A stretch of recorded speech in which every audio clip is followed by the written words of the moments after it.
مضمون اردو، جماعت ہفتم، سبق نمبر 14، آخری گلاب۔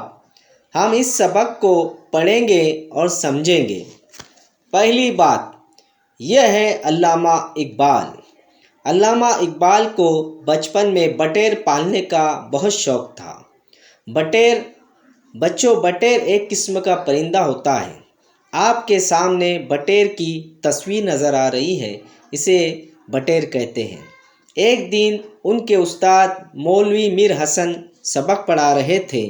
اقبال کے ہاتھ میں بٹیر دیکھ کر انہوں نے غصے سے کہا، تجھے ان بٹیروں کو ہاتھ میں تھامے رکھنے میں کیا مزہ آتا ہے؟ اقبال برجستہ بولے۔ برجستہ یعنی اسی وقت۔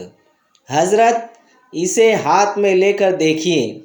اس سے پہلے کہ میر حسن آگے بڑھ کر بٹیر کو ان کے ہاتھ سے لے لیتے، اقبال نے بٹیر کو چھوڑ دیا۔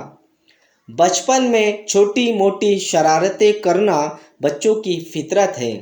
عام طور پر یہ بات بھی مشہور ہے کہ شوق اور شریر بچے نیک اور ذہین ہوتے ہیں۔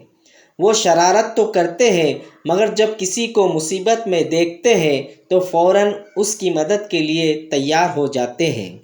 آخری گلاب بھی ایک ایسے ہی لڑکے کی کہانی ہے جو چھوٹی چھوٹی شرارتیں کرتا ہے مگر جب وقت آتا ہے تو ذہانت سے ایسا کام کرتا ہے جس سے ایک خاتون کو نئی زندگی مل جاتی ہے۔